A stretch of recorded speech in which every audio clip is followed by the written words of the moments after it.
आपको याद होगा कि पप्पू यादव जी क्यों राष्ट्रीय जनता दल को छोड़े थे।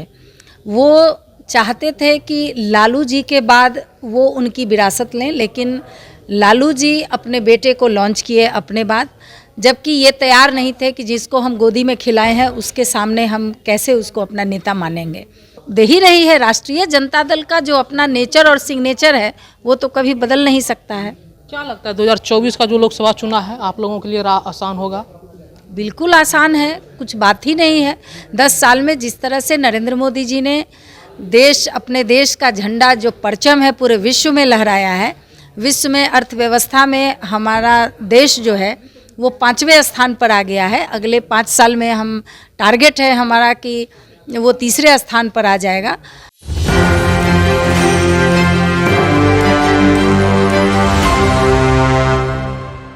नमस्कार, मेरा नाम प्रिंस है और आप एक न्यूज़ 24 देख रहे हैं। सीट बंटवारे को लेकर जिस तरीके से महागठबंधन में माथापच्ची चल रही थी, ऐसे में कहीं ना कहीं जो भाजपा की सरकार है वो लगातार महागठबंधन पे जो है हमलावर रही थी, क्योंकि सीट शेयरिंग को लेकर काफ़ी विवाद चल रहा था। ऐसे में कहीं ना कहीं महागठबंधन ने सीट शेयरिंग को लेकर अब जो है गुत्थी सुलझा दी है। इन सब चीज़ों को लेकर जो हम लोग बात करेंगे, क्योंकि कांग्रेस को जिस तरीके से उम्मीद थी कि हम लोगों को जो लोकसभा की टिकट से सीट है वो काफ़ी ज़्यादा हम लोग 11 की वो लोग मांग कर रहे थे, लेकिन वैसा नहीं हुआ। और कहीं ना कहीं इन सब चीज़ों को लगता है कि देखते हुए कि 2024 का जो लोकसभा चुनाव है, ऐसे में क्या लगता है कि महागठबंधन जीतेगी या एनडीए की सरकार बनेगी? क्या लग रहा है मैम कि जिस तरीके से महागठबंधन में सीट शेयरिंग को लेकर माथापच्ची चल रही थी? देखिए, माथापच्ची अभी भी चल रही है। मजबूरी में वो आई वॉश करने के लिए ये लोग अपना क्लियर कर दिए हैं ताकि पूरी तरह से भद नहीं पिटे, कम से कम इज्जत प्रतिष्ठा बरकरार रहे। इसलिए नहीं तो अंत तक परसों तक देख रहे थे कि किस तरह से कांग्रेस राष्ट्रीय जनता दल के सामने में नतमस्तक थी और राष्ट्रीय जनता दल को जो भी मन कर रहा था, अपनी इच्छा से जो मन कर रहा था वो कर रहे थे। बात में हम लोग कर लेते हैं पूर्णिया लोकसभा क्षेत्र की। वहाँ पे जो है पप्पू यादव काफ़ी समय से लगातार वो चर्चे में बने रहे थे, वहाँ पे काफ़ी ज़्यादा वो मेहनत भी कर रहे थे, लेकिन जिस तरीके से लालू प्रसाद यादव ने उनके साथ छल करने का काम किया, कहा जा रहा है कि उनके पार्टी का विलय करवा दिया कांग्रेस में, फिर उनके बाद जो है उनके साथ धोखाधड़ी करवा दिया गया और राजद ने पहले से ही अपने कैंडिडेट को घोषित कर दिया और अब जो है पप्पू यादव को नास्ते नाबूद कर दिया। देखिए, आपको याद होगा कि पप्पू यादव जी क्यों राष्ट्रीय जनता दल को छोड़े थे। वो चाहते थे कि लालू जी के बाद वो उनकी विरासत लें, लेकिन लालू जी अपने बेटे को लॉन्च किए अपने बाद, जबकि ये तैयार नहीं थे कि जिसको हम गोदी में खिलाए हैं उसके सामने हम कैसे उसको अपना नेता मानेंगे। उसके बाद वो अपना पार्टी बनाए, सब लोगों ने देखा। अब आज लालू जी ने जिस तरह से छल किया कंसेंट लेके और तब उसके बाद अपनी पार्टी को विलय किए कांग्रेस में, और उसके बाद लालू जी ये धोखा देकर पहले से ही अपने कैंडिडेट को वहाँ का टिकट दे दिए, ये जानते हुए कि बहुत पहले से पप्पू यादव जी पूर्णिया के कैंडिडेट रहे हैं, वहाँ के सांसद भी वो रह चुके हैं। तो ये तो जनता के सामने है।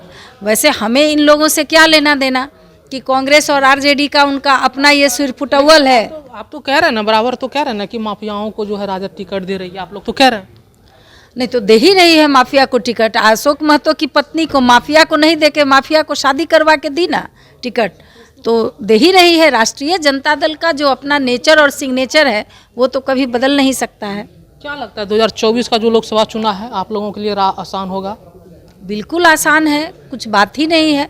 10 साल में जिस तरह से नरेंद्र मोदी जी ने अपने देश का झंडा जो परचम है पूरे विश्व में लहराया है, विश्व में अर्थव्यवस्था में हमारा देश जो है वो 5वें स्थान पर आ गया है। अगले 5 साल में हम टारगेट है हमारा कि वो 3रे स्थान पर आ जाएगा।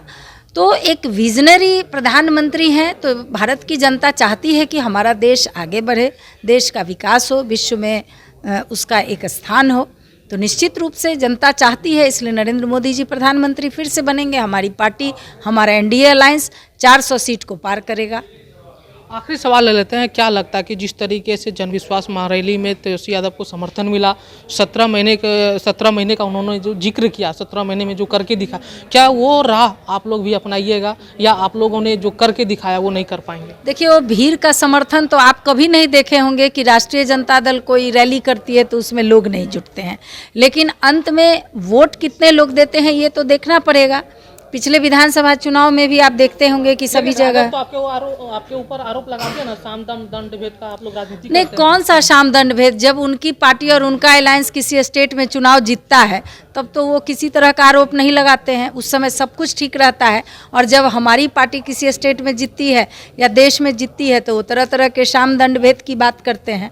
तो ये तो उन लोगों के आरोप लगाने का, जब कोई तैयार नहीं है उनको नेता बनाने के लिए तो वो ज़बरदस्ती आरोप लगाकर बिल्कुल क्लीन बोल्ड करेंगे। जैसे पिछले चुनाव में क्या देखे थे, बिहार में एक सीट जो बचा हुआ था वो भी इस बार हम लोग ले लेंगे।